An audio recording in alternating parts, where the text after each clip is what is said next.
रुकिए, बस एक पल के लिए रुकिए और अपने आप से एक सवाल पूछिए।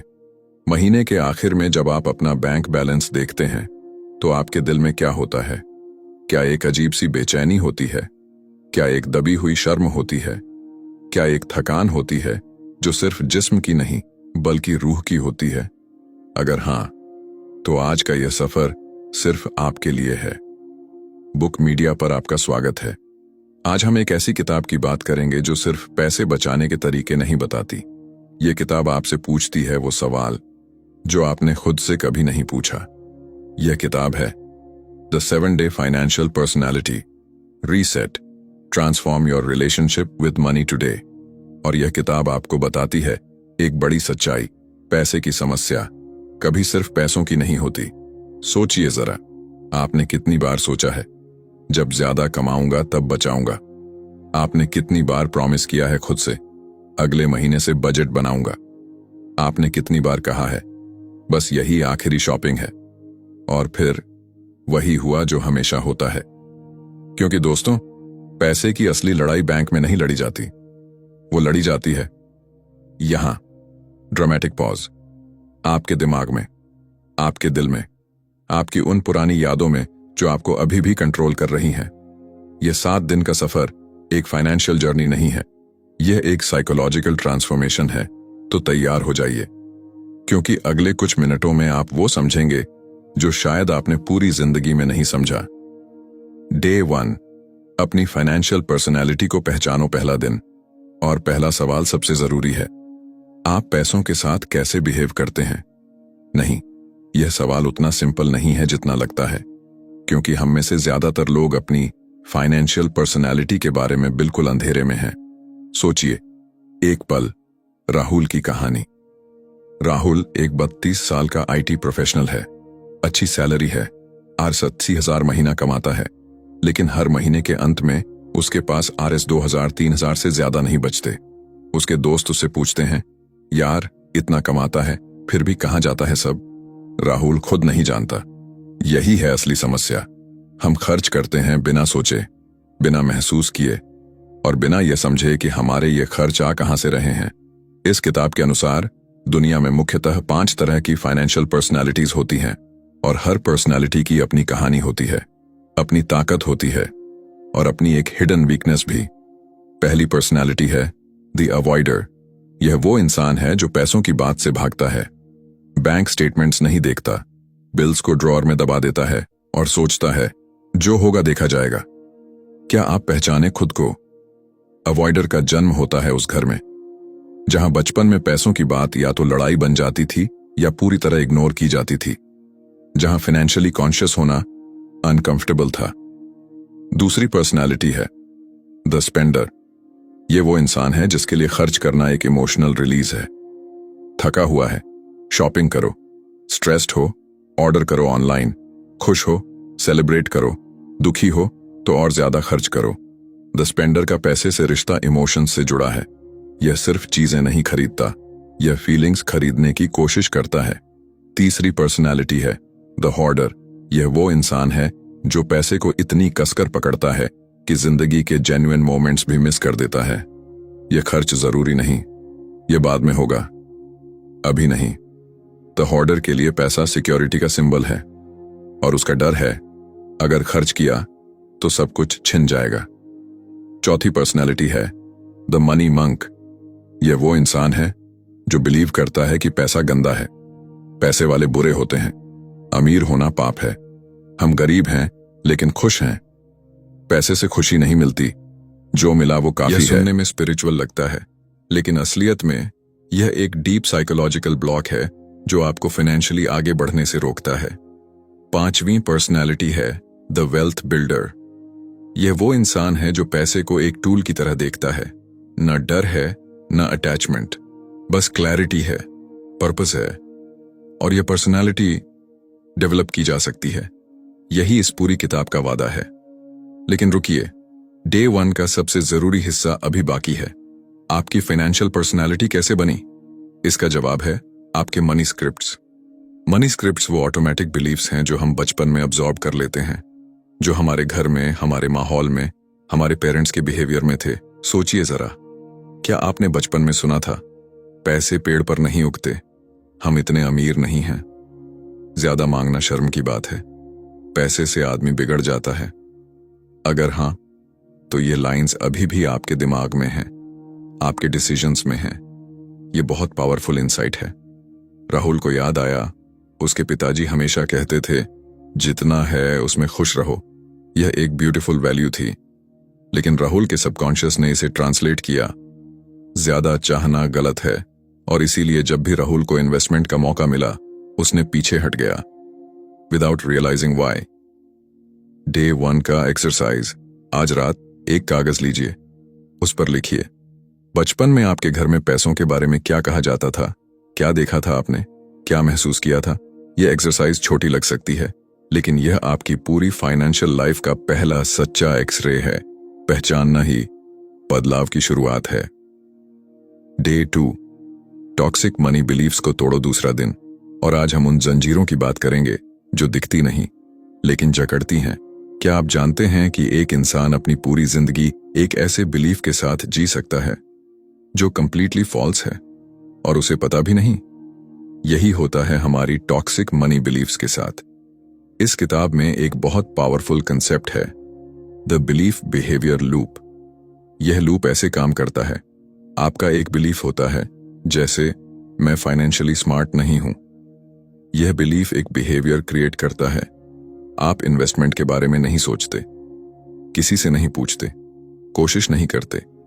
यह बिहेवियर एक रिजल्ट देता है, आपके फाइनेंसेस एक्चुअली खराब रहते हैं, और यह रिजल्ट आपके बिलीफ को कंफर्म करता है, देखा, मुझे पता था मैं फाइनेंशियली स्मार्ट नहीं हूं।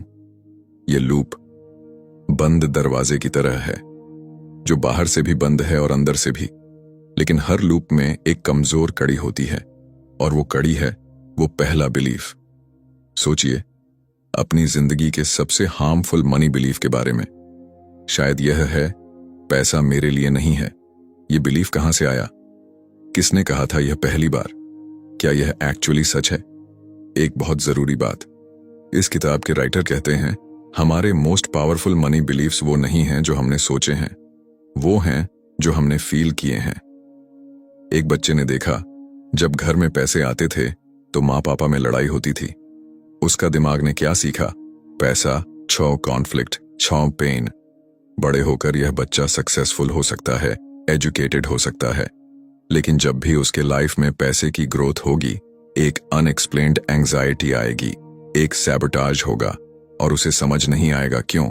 इसे कहते हैं इमोशनल मनी मेमोरी, और इसे तोड़ने का एकमात्र रास्ता है इसे पहचानना, फिर चैलेंज करना, फिर कॉन्शियसली रिप्लेस करना। अब बात करते हैं भारत की सबसे कॉमन टॉक्सिक मनी बिलीफ्स की। पहली टॉक्सिक बिलीफ, पैसे वाले लोग बुरे होते हैं। यह बिलीफ बहुत डीपली रूटेड है हमारे कल्चर में।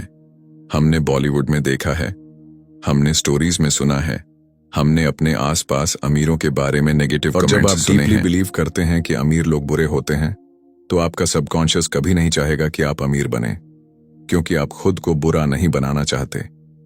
दूसरी टॉक्सिक बिलीफ, इन्वेस्टिंग करना जुआ है। कितने भारतीय घरों में यह बिलीफ है, स्टॉक मार्केट स्टार जुआ, म्यूचुअल फंड्स स्टान रिस्क, फिक्स्ड डिपॉजिट ही सही। और इस बिलीफ का रिजल्ट, इन्फ्लेशन हर साल आपकी सेविंग्स को खाती रहती है और आप देखते रहते हैं। तीसरी टॉक्सिक बिलीफ, मैं नंबर्स में कमजोर हूं। यह बिलीफ स्कूल से आती है, एक सब्जेक्ट में फेल होने से, एक टीचर के कमेंट से। लेकिन फाइनेंशियल लिटरेसी कैलकुलस नहीं है, यह कॉमन सेंस है, यह हैबिट्स हैं, यह साइकोलॉजी है। चौथी टॉक्सिक बिलीफ, पैसों की बात करना अशोभनीय है। कितने घरों में बच्चों के सामने सैलरी डिस्कस नहीं होती, कितने दोस्तों के बीच फाइनेंशियल स्ट्रगल्स शेयर नहीं होती। यह साइलेंस एक पीढ़ी से दूसरी पीढ़ी में ट्रांसफर हो रही है, और इसकी कीमत फाइनेंशियली आइसोलेटेड लोग, जो अकेले स्ट्रगल करते हैं, जो हेल्प नहीं मांगते, जो रॉन्ग डिसीजंस लेते हैं क्योंकि उनके पास सही इंफॉर्मेशन नहीं है। अब सबसे जरूरी हिस्सा, इन बिलीव्स को कैसे तोड़ें। इस किताब का मेथड है the 3 step belief reset. Step 1, name it. उस एग्जैक्ट बिलीफ को आइडेंटिफाई करो और लिखो। उसे वो पावर मत दो जो अननेम्ड चीजों को मिलती है। Step 2, challenge it. खुद से पूछो, यह बिलीफ कब बना, किसने बनाया, क्या यह यूनिवर्सली ट्रू है, क्या मेरी लाइफ में कोई एग्जाम्पल है जो इसे गलत साबित करता है। Step 3, replace it. एक न्यू बिलीफ लिखो, एक जो ट्रू भी हो और एम्पावरिंग भी। एग्जाम्पल, पुरानी बिलीफ, पैसा गंदा है। नई बिलीफ, पैसा एक टूल है, इसे कैसे यूज करें यह मेरे ऊपर है। यह चेंज रातों रात नहीं होगा, लेकिन जिस दिन आपने कॉन्शियसली डिसाइड किया कि एक फॉल्स बिलीफ को रिप्लेस करना है, उस दिन से आपकी फाइनेंशियल पर्सनैलिटी बदलने लगती है। डे 3, इमोशनल स्पेंडिंग का डिटॉक्स। तीसरा दिन, और यह दिन थोड़ा अनकंफर्टेबल होगा, क्योंकि आज हम बात करेंगे उस चीज की जो हम करते हैं लेकिन कभी एडमिट नहीं करते। Emotional spending. क्या आपने कभी ऐसा किया है? ऑनलाइन था आधी रात को, थोड़ा लोनली था, थोड़ा बोर्ड था, और सडनली आपने कुछ ऑर्डर कर दिया जो आपको एक्चुअली चाहिए नहीं था। क्या आपने कभी किसी के साथ आर्ग्यूमेंट के बाद शॉपिंग के लिए निकल गए? क्या आपने कभी फील किया, मैंने इतनी मेहनत की है, डिजर्विंग हूं इसका, और फिर एक इंपल्सिव परचेस किया? ये सब इमोशनल स्पेंडिंग है, और ये बहुत रियल है, बहुत वाइड स्प्रेड है, और बहुत कॉस्टली है। इस किताब में एक रिसर्च का जिक्र है जो कहती है एवरेज पर्सन अपनी इनकम का 23% इमोशनल स्पेंडिंग पर खर्च करता है। 23%। हर RS in 100 में से RS 23 सिर्फ इमोशंस को मैनेज करने के लिए। सोचिए, अगर वो RS 23 इन्वेस्ट होते 10 साल में, 20 साल में, यह सिर्फ पैसों का नुकसान नहीं है, यह एक कोपिंग मैकेनिज्म है जो आपको डबल नुकसान देता है। पहले, यह आपकी असली फीलिंग्स को हील नहीं करता। दूसरे, यह आपके फाइनेंशियल फ्यूचर को नुकसान पहुंचाता है। तो इमोशनल स्पेंडिंग होती क्यों है? इसे समझने के लिए एक कॉन्सेप्ट है, the emotional spending trigger. Her emotional spending के पीछे एक ट्रिगर होता है। Trigger 1, stress. जब जिंदगी बहुत ओवरवेलमिंग लगती है, खर्च करना एक इंस्टेंट रिलीफ देता है। यह डोपामिन रिलीज करता है ब्रेन में, एक टेम्पररी हाई। लेकिन जैसे हर एडिक्शन में होता है, हाई जाने के बाद रियलिटी और हार्डर लगती है। ट्रिगर 2, लोनलीनेस और बोर्डम। शॉपिंग एक सोशल सब्स्टिट्यूट बन जाती है। ऑनलाइन शॉपिंग की नोटिफिकेशन एक ह्यूमन कनेक्शन जैसी फील देती है। प्रिया को याद है, नई जॉब में अकेली थी, दोस्त नहीं थे नए शहर में। हर वीकेंड वो ज़ोमैटो, अमेज़न, फ्लिपकार्ट पर स्पेंड करती थी। उसे लगा ये कन्वीनियंस है, लेकिन एक्चुअली यह लोनलीनेस का पैच था। Trigger 3, social comparison. इंस्टाग्राम पर किसी का वेकेशन देखा, किसी का नया फोन देखा, किसी की लग्जरी लाइफस्टाइल देखी, और सडनली आपको भी वैसा ही चाहिए। यह फोमो नहीं है, यह एक डीपर इनसिक्योरिटी है। मैं इनफ नहीं हूं, और खर्च करके टेम्पररीली आप खुद को प्रूव करने की कोशिश करते हैं। ट्रिगर 4, गिल्ट और सेल्फ रिवॉर्ड। ये बड़ा इंटरेस्टिंग है। जब हम गिल्टी फील करते हैं, जैसे डाइट ब्रेक हुई, वर्कआउट मिस हुई, समवन को हर्ट किया, हम खुद को ट्रीट देते हैं। यह काउंटर इंट्यूटिव लगता है, लेकिन साइकोलॉजी इसे कंफर्म करती है। Guilt, treat, temporary relief, guilt, फिर से एक और लूप। अब सबसे जरूरी सवाल, इस डिटॉक्स को कैसे करें?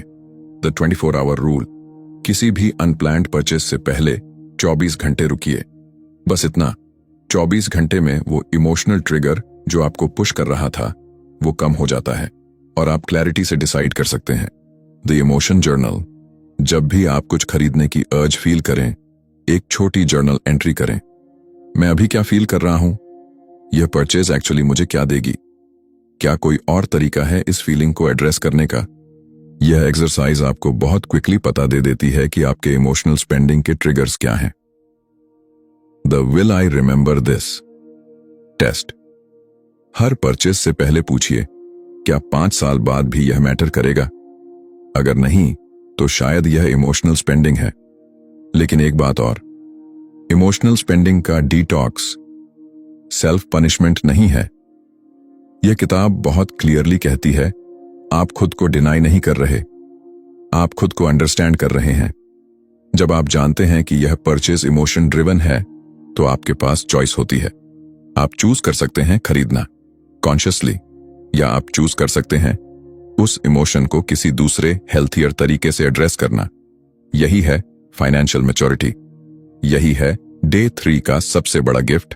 डे 4, अपनी मनी हैबिट्स को रिवायर करो।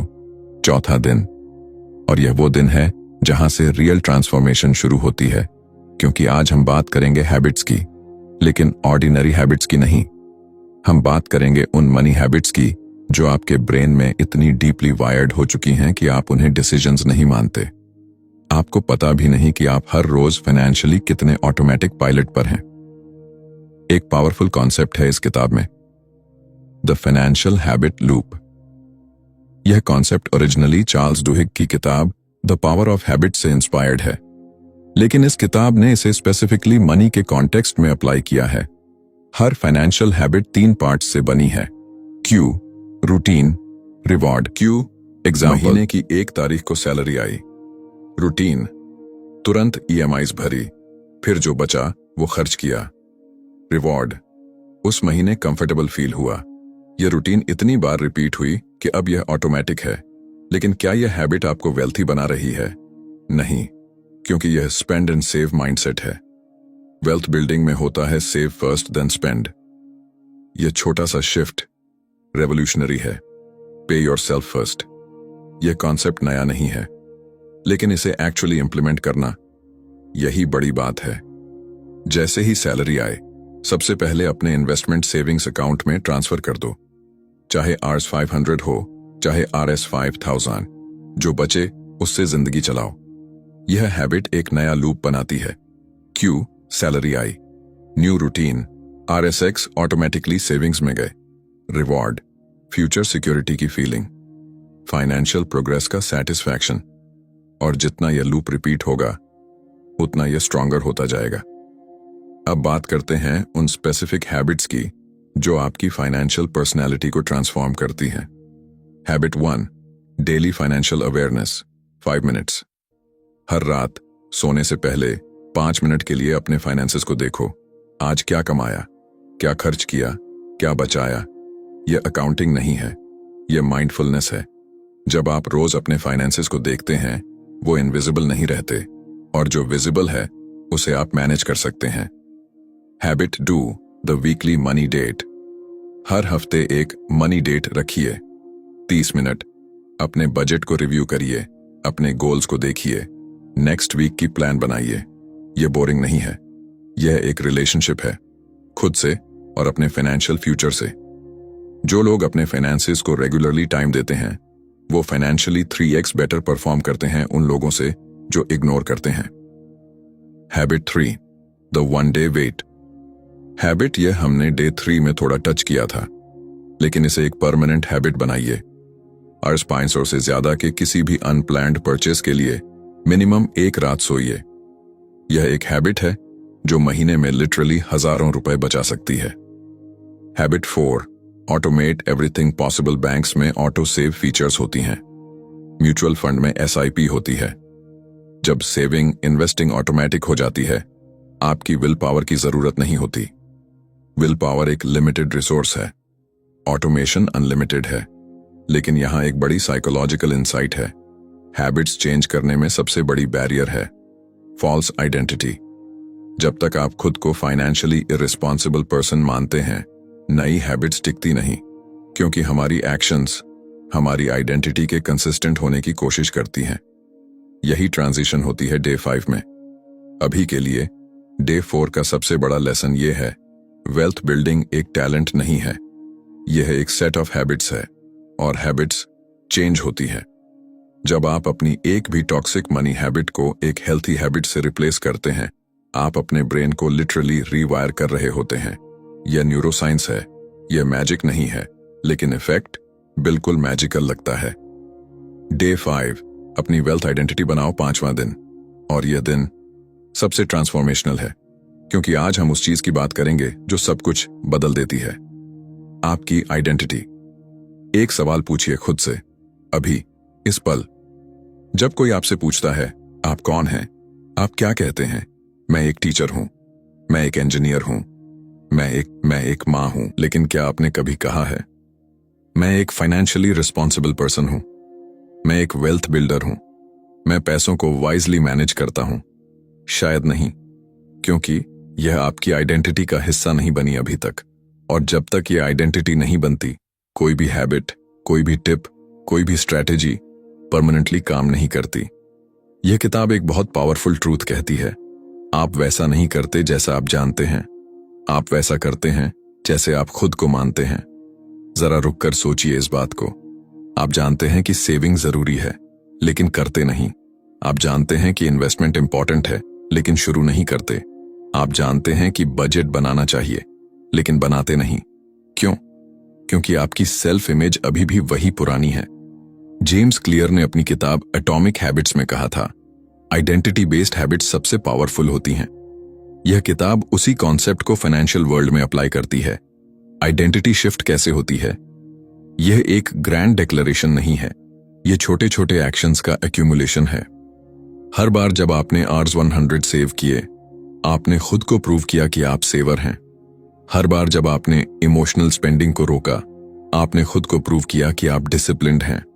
हर बार जब आपने अपना बजट देखा, आपने खुद को प्रूव किया कि आप फाइनेंशियली अवेयर हैं। यह वोट्स हैं, आप खुद को वोट दे रहे हैं, और जैसे जैसे वोट्स जमा होते हैं, आपकी न्यू आइडेंटिटी स्ट्रॉन्गर होती जाती है। एक बहुत रिलेटेबल एग्जाम्पल, सुनीता 28 साल की, प्राइवेट स्कूल में टीचर, सैलरी 25,000। वो हमेशा कहती थी, मेरी सैलरी इतनी कम है, मैं क्या इन्वेस्ट करूंगी। ये उसकी आइडेंटिटी थी, कम कमाने वाली जो अफोर्ड नहीं कर सकती। फिर उसने एक दिन एक छोटा सा डिसीजन लिया, आर्स 500 का SIP। बस पहले महीने जब उसने देखा कि आर्स 500 एक्चुअली इन्वेस्ट हो गए, उसे एक स्ट्रेंज प्राइड महसूस हुई। मैंने इन्वेस्ट किया। दूसरे महीने उसने आर्स 700 किया, तीसरे महीने आर्स 1000। 2 साल में सुनीता के पास आर्स 35,000 की सेविंग्स थी, जो उसने सोचा नहीं था कि पॉसिबल है। लेकिन उससे भी ज्यादा इंपॉर्टेंट, उसकी आइडेंटिटी बदल गई थी। अब वो कहती थी, मैं इन्वेस्ट करती हूं। ये शिफ्ट, ये छोटी सी शिफ्ट, यही है वेल्थ आइडेंटिटी। डे 5 का exercise, right your financial identity statement. एक कागज पर लिखिए, मैं आपका नाम हूं, मैं फाइनेंशियली रिस्पॉन्सिबल हूं, मैं अपने पैसों को पर्पस के साथ यूज करती हूं, मैं अपने फ्यूचर के लिए इन्वेस्ट करती हूं, मैं फाइनेंशियली फ्री होने की जर्नी पर हूं। यह अफर्मेशन नहीं है, यह एक डिक्लेरेशन है, एक कमिटमेंट है खुद से। और हर सुबह इसे पढ़िए, हर रात इसे याद कीजिए। जब आप कंसिस्टेंटली खुद को एक सर्टेन तरह का इंसान बताते हैं, धीरे धीरे आपका ब्रेन उसे एक्सेप्ट करने लगता है। यही न्यूरोप्लास्टिसिटी है, यही ट्रांसफॉर्मेशन है। डे 6, अपना पर्सनल मनी सिस्टम बनाओ, छठा दिन। और आज का दिन है आर्किटेक्चर का, क्योंकि अब तक हमने अपनी पर्सनालिटी को समझा, बिलीव्स को तोड़ा, इमोशंस को आइडेंटिफाई किया, हैबिट्स को रिवायर किया, आइडेंटिटी को रीबिल्ड किया। अब वक्त है एक सॉलिड प्रैक्टिकल सिस्टम बनाने का, क्योंकि मोटिवेशन टेम्परेरी होती है, लेकिन सिस्टम्स हमेशा काम करते हैं। यह किताब कहती है, don't rely on motivation, build a system that works even when you don't feel like it. तो आज हम बनाएंगे आपका पर्सनल मनी सिस्टम, और यह कॉम्प्लिकेटेड नहीं होगा, यह सिंपल होगा, प्रैक्टिकल होगा, एंड मोस्ट इंपॉर्टेंटली आपकी पर्सनैलिटी के अकॉर्डिंग होगा। द 3 बकेट सिस्टम इस किताब का कोर फाइनेंशियल फ्रेमवर्क है। 3 बकेट्स। Bucket 1, needs 50%। यह आपकी एसेंशियल एक्सपेंसेस हैं, rent, groceries, utilities, transport, medicine. अगर आपकी सैलरी आर्स 40,000 है, तो आर्स 20,000 इस बकेट में। Bucket 2, wants 30%। यह वो चीजें हैं जो जरूरी नहीं लेकिन लाइफ को एंजॉयबल बनाती हैं। Eating out, entertainment, clothes, travel. आर्स 40,000 सैलरी में, आर्स 12,000 इस बकेट में। Bucket 3, wealth 20%। यह सबसे इंपॉर्टेंट बकेट है। Savings, investments, emergency fund, debt repayment. आर्स 40,000 में, आर्स 60,000 इस बकेट में। यह फेमस 50-30-20 रूल है। वॉरेन बफेट से लेकर फाइनेंशियल एक्सपर्ट्स तक सब इसकी बात करते हैं, लेकिन इस किताब ने एक इंपॉर्टेंट ट्विस्ट ऐड किया है। बकेट 3 को पहले फिल करो। सैलरी आते ही RS 8000 ऑटोमेटिकली बकेट 3 में जाते हैं। फिर बाकी 80% में से जिंदगी चलाओ। यह पे योरसेल्फ फर्स्ट प्रिंसिपल है और यह गेम चेंजर है। अब बात करते हैं उन स्पेसिफिक सिस्टम्स की जो आपके मनी को ऑटोमेटिकली ग्रो करते हैं। System 1, emergency fund. सबसे पहले एक इमरजेंसी फंड बनाइए, 3-6 महीनों के एक्सपेंसेस के बराबर। यह आपकी फाइनेंशियल फाउंडेशन है, इंश्योरेंस है, पीस ऑफ माइंड है।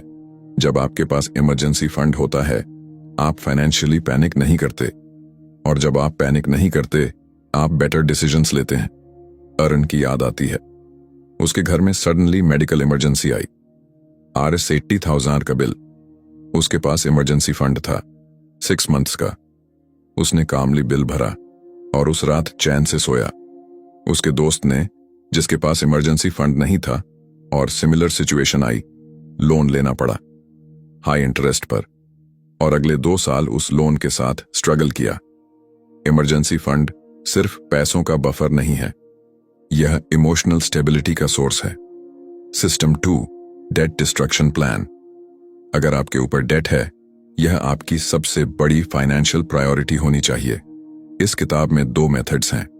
एवलांच मेथड, सबसे हाई इंटरेस्ट वाला डेट पहले, मैथमेटिकली सबसे एफिशिएंट। स्नोबॉल मेथड, सबसे छोटा डेट पहले, साइकोलॉजिकली सबसे सेटिस्फाइंग। हर डेट क्लियर होने पर मोमेंटम बनता है।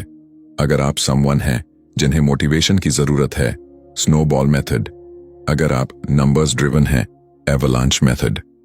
यह चॉइस भी आपकी फाइनेंशियल पर्सनालिटी पर डिपेंड करती है। System 3, the SIP habit systematic investment plan. यह इंडिया की सबसे एक्सेसिबल वेल्थ बिल्डिंग टूल है। RS 500 से शुरू होती है। मंथली ऑटो डेबिट, कंपाउंडिंग का जादू। एक सिंपल कैलकुलेशन सोचिए, अगर आप 25 साल की उम्र से RS 2000 मंथली SIP शुरू करते हैं और 60 साल तक कंटिन्यू करते हैं, 12% एवरेज रिटर्न पर आपके पास होंगे approximately RS 2.5 crore. RS 2000 monthly, RS 2.5 crore. यह मैजिक नहीं है, यह कंपाउंडिंग है, और यह अवेलेबल है आपके लिए right now. System 4, the monthly money review. हर महीने के अंत में 1 घंटा अपने तीनों बकेट्स को रिव्यू करो। क्या नीड्स ज्यादा हो गए? क्यों? क्या वांट्स में कहीं इमोशनल स्पेंडिंग थी? क्या वेल्थ बकेट फुल हुई? यह रिव्यू आपको कॉन्स्टेंटली अवेयर रखती है, और अवेयरनेस सबसे पावरफुल फाइनेंशियल टूल है। System 5, financial goals board. एक गोल्स बोर्ड बनाइए, फिजिकल या डिजिटल। शॉर्ट में लिखिए 1 ईयर, इमरजेंसी फंड कंप्लीट करना, एक स्पेसिफिक डेट क्लियर करना। Medium term goals 3 and 5 years, down payment for a house, children's education fund शुरू करना। Long term goals 10+ years, financial freedom, retirement corpus. ये board एक visual reminder है। जब आप किसी इंपल्सिव परचेस के एज पर हों, ये बोर्ड देखिए और सोचिए, क्या यह परचेस मुझे मेरे गोल्स के क्लोजर ले जा रही है या दूर? यह एक सिंपल क्वेश्चन है, लेकिन यह आपकी लाइफ बदल सकती है। डे 7, आपका नया फाइनेंशियल फ्यूचर। 7वां दिन, आखिरी दिन और सबसे इंपॉर्टेंट दिन, क्योंकि आज हम बात नहीं करेंगे पास्ट की, आज हम बात करेंगे उस फ्यूचर की जो आप बना सकते हैं। लेकिन पहले एक मोमेंट के लिए रुकिए। पिछले 6 दिनों में आपने क्या किया?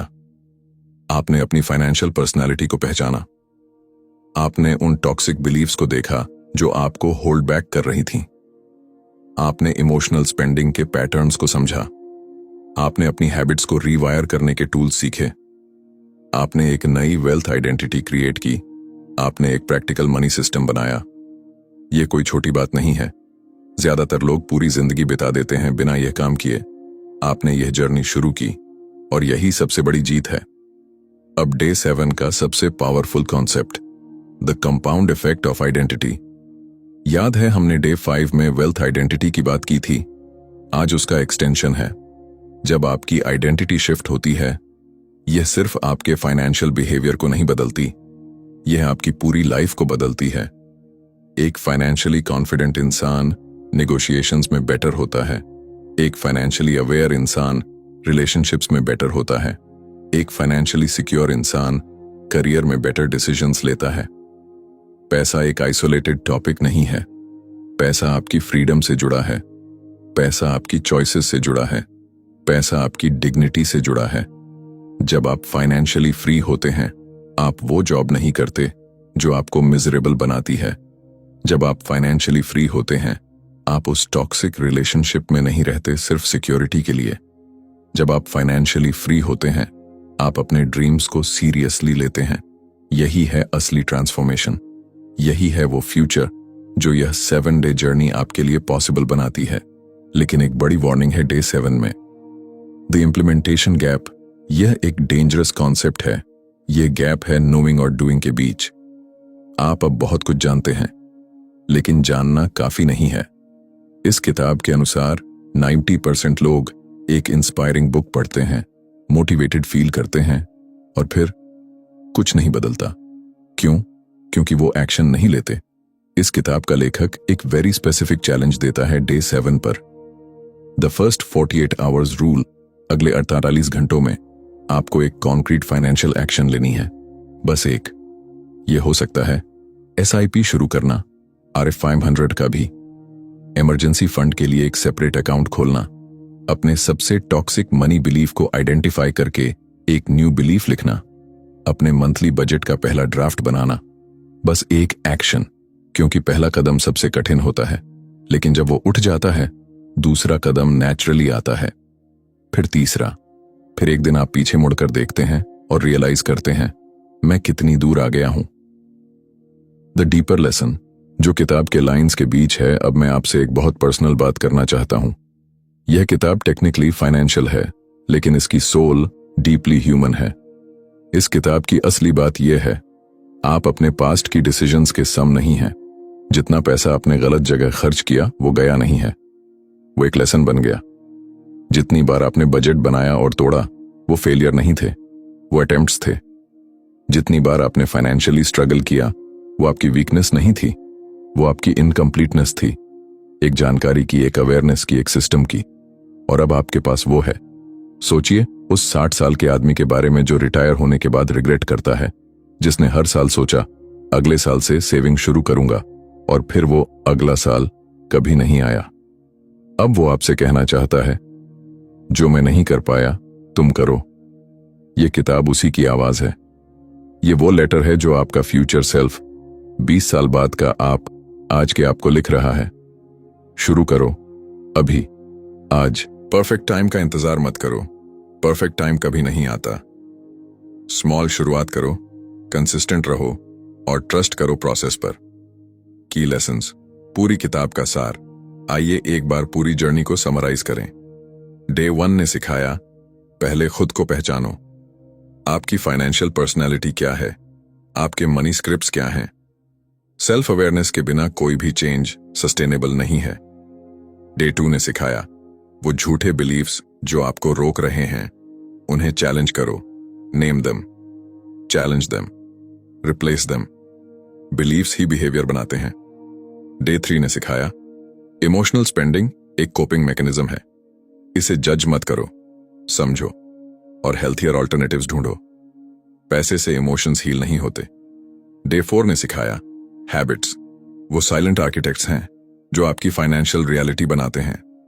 एक हैबिट बदलो, फिर दूसरी। कंपाउंडिंग सिर्फ पैसों में नहीं, हैबिट्स में भी होती है। डे 5 ने सिखाया, आइडेंटिटी सब कुछ है। जब तक आप खुद को फाइनेंशियली कैपेबल नहीं मानते, कोई सिस्टम काम नहीं करेगा। वेल्थ आइडेंटिटी कॉन्शियसली बिल्ड होती है। डे 6 ने सिखाया, एक सिंपल ऑटोमेटेड मनी सिस्टम बनाओ। 50-30-20 rule, emergency fund, SIP, monthly review. System जब बनता है तो विल पावर की जरूरत नहीं रहती। डे 7 ने सिखाया, नॉलेज और एक्शन के बीच का गैप सबसे डेंजरस है। अगले 48 घंटों में एक एक्शन लो, बस एक। वो पहला कदम सब कुछ बदल देता है। Final transformation message. मैं आपसे एक आखिरी बात कहना चाहता हूं। इस दुनिया में 2 तरह के लोग होते हैं। पहले वो जो हर साल जनवरी में रेजोल्यूशन बनाते हैं और फरवरी में भूल जाते हैं। दूसरे वो जो एक दिन डिसाइड करते हैं, quietly, without fanfare, without announcement, और फिर वो बस करते हैं, रोज थोड़ा थोड़ा, स्लोली, स्टेडिली। और 5 साल बाद जब लोग उनसे पूछते हैं तुमने ये कैसे किया, वो सिंपली कहते हैं मैंने शुरू किया था और रुका नहीं। आप दूसरे किस्म के इंसान बन सकते हैं। आपको किसी की परमिशन नहीं चाहिए, आपको परफेक्ट कंडीशंस नहीं चाहिए, आपको ज्यादा सैलरी नहीं चाहिए। अभी आपको बस चाहिए एक डिसीजन की मेरा पैसों के साथ रिश्ता आज से बदलता है। सिनेमैटिक क्लोजिंग सोचिए उस सुबह के बारे में जब आप उठते हैं और आपके फोन में एक नोटिफिकेशन आती है आपके इन्वेस्टमेंट अकाउंट से, और उसमें एक नंबर होता है, वो नंबर जो आपने कभी ड्रीम में भी नहीं सोचा था। और आपको याद आता है वो दिन जब आपने Rs 500 का पहला SIP किया था, वो दिन जब आपने पहली बार अपना बजट बनाया था, वो दिन जब आपने एक टॉक्सिक बिलीफ को कागज पर लिखकर फाड़ दिया था, वो दिन जब आपने तय किया था आज से मैं अलग हूं। उस सुबह आपके चेहरे पर जो स्माइल होगी वो किसी परचेज से नहीं आएगी, वो किसी सेल से नहीं आएगी, वो आएगी उस एहसास से कि आपने खुद को एक गिफ्ट दी, वो गिफ्ट जो शायद आपको बचपन में कोई नहीं दे पाया। फाइनेंशियल फ्रीडम की गिफ्ट, फाइनेंशियल डिग्निटी की गिफ्ट, खुद पर ट्रस्ट करने की गिफ्ट। दोस्तों, यह थी the 7-Day financial personality reset की पूरी ट्रांसफॉर्मेशनल जर्नी, बुक मीडिया की तरफ से आपके लिए। अगर इस ऑडियो बुक ने आपको एक भी मोमेंट के लिए सोचने पर मजबूर किया तो प्लीज इसे उन लोगों तक शेयर करें जिन्हें इसकी जरूरत है, क्योंकि फाइनेंशियल ट्रांसफॉर्मेशन अकेले नहीं होती, यह तब होती है जब हम एक दूसरे को रिमाइंड करते हैं तुम इससे बेटर डिजर्व करते हो। और याद रखिए, पैसा आपका दुश्मन नहीं है, पैसा आपका टूल है, और अब आपके पास वो नॉलेज है जो इस टूल को सही तरह यूज करना सिखाती है। बाकी आपके हाथ में है। वो जिंदगी जो आप जीना चाहते हैं वो एक डिसीजन की दूरी पर है, बस एक, आज, अभी।